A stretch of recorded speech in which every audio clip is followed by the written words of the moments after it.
Os paralelepípedos da Avenida 9 de Julho, em Ribeirão, voltam a atrapalhar a vida de quem passa pela via. Nem os pedestres escapam das pedras soltas. Nossa equipe foi às ruas para falar com motoristas e especialistas que admitem que a lei de tombamento da 9 de Julho prejudica o fluxo. Se o levantamento de copa ajudou a melhorar o aspecto das espécies e dar mais segurança, embaixo a situação continua bem complicada. Porque o piso da Avenida 9 de Julho continua sendo alvo de muitas reclamações. Em vários pontos dá para perceber o desnível. O motorista precisa redobrar a atenção para não cair em buracos. Como é que faz para escapar de tanto buraco aqui? Tá difícil, hein? Nossa senhora, É muita pedra. muita pedra. Coitado do carro. O carro que toma prejuízo. E eu também. Olha, tá difícil, tem que ficar bambaleando aqui com o carro, não é fácil. Missão quase impossível. Nossa, tá. Isso quando não quebra o pneu no meio do caminho. E se está perigoso para quem está de carro, imagine para os motociclistas. Aqui está sendo o pior lugar aqui para andar, é na 9 de Julho. Toda hora a cidade encontra o buraco. Seu Jurandir, que é taxista há mais de 10 anos em Ribeirão, até evita passar pela avenida. Você só passa lá quando é obrigado. Do contrário, você sai fora, não tem condição de andar. Aliás, Ribeirão Preto inteiro, né? Mas a 9 tá demais. E o pedestre também sofre. O acúmulo de água no meio-fio pega muita gente de surpresa. Tem que tomar cuidado para não levar um banho, né? Vixe, é difícil, velho. Você passa aqui, aí tem esse esgoto aqui, aí mais ali pra frente tem mais água ali, é bem difícil de escapar. E as calçadas de pedras portuguesas também apresentam os mesmos problemas. Caminhar aqui também é difícil por essas calçadas, né? Muito. É lixo e calçada e buraco. Esta cidade está um terror. E a situação se agrava com a passagem de veículos pesados. Com isso, muitas pedras acabam se soltando. Essa aqui, por exemplo, veio parar em cima da calçada. Na esquina com a rua São José, a rocha que estava neste buraco foi parar a alguns metros, em cima do bueiro. Em alguns pontos é possível até mover as pedras sem fazer força. Mas como solucionar o problema de uma via que foi tombada? Há cerca de 10 anos, uma lei protege a Avenida 9 de Julho de qualquer alteração no projeto original.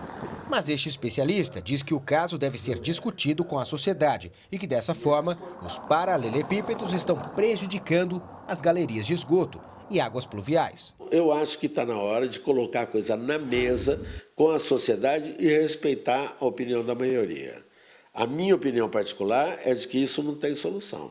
Nós vamos ter que partir para uma solução definitiva. O caso é de uma nova avenida, pavimentação nova, redes novas, antes que a gente não tenha condição de fazer.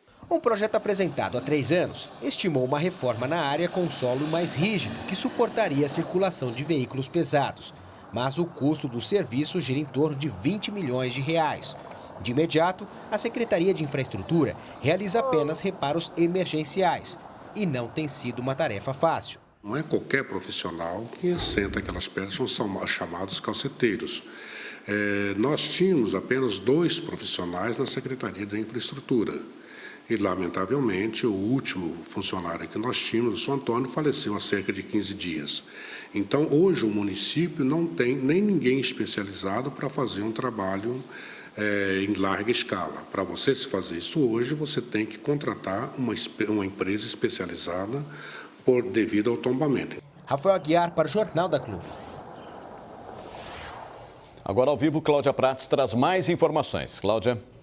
Eu converso agora com o advogado Ademar Padrão. Doutor, a Avenida 9 de Julho foi tombada por inteira, mesmo sendo uma via muito extensa. Faltou o bom senso? Boa tarde.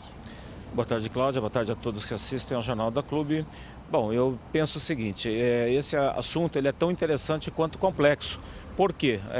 Da parte de vista legal, o que acontece é que a Constituição Federal, o artigo 23, inciso 3º e o 216, parágrafo 1º, não prevê um tombamento por parte do próprio município, embora os tribunais tenham decidido em algumas situações que sim, aceito o tombamento, conforme foi feito em Ribeirão Preto no decreto 220 de 2008. Bom, superada a questão legal, o que acontece? O Código de Trânsito determina que o trânsito em condições seguras é o direito de todos e dever dos órgãos que cuidam do sistema de trânsito na cidade. Veja, se na verdade estamos falando de um bem público tombado, cujo proprietário somos todos nós e cujo órgão responsável é a própria prefeitura, a manutenção e a fiscalização não tem como deixar de existir. E não existe alegação de que não tem quem faça esse tipo de reparo. Então é algo muito sui generis e eu penso que, na verdade, existe sim um bom senso em relação à preservação do patrimônio.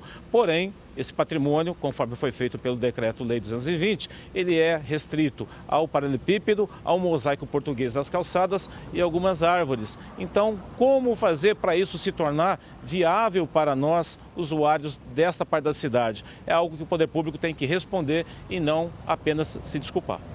É possível aí manter tombado apenas uma parte simbólica da avenida e fazer mudanças necessárias no restante? Eu penso que, conforme disse um especialista da engenharia, pode até ser feito dessa forma, mas talvez não vai ficar harmônico com, na verdade, a história dessa localização da cidade. Então tem que ser feito o quê? Realmente, discutido com a sociedade. Nós precisamos discutir com a prefeitura, através das entidades também que têm o interesse e a obrigação até de participar, e aí chegar num consenso.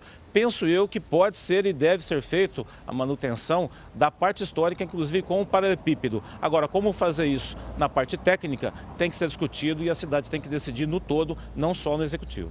A avenida poderia receber o fluxo de veículos que está recebendo atualmente?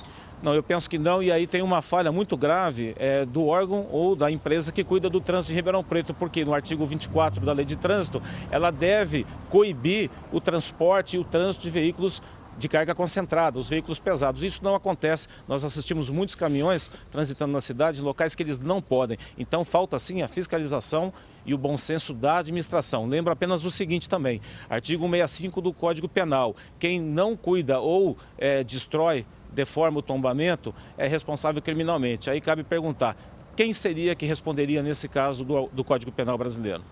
Doutor, muito obrigada pela sua participação aqui no Jornal da Clube. E daqui a pouco eu volto com outras informações. Pucci. Ok, Cláudia.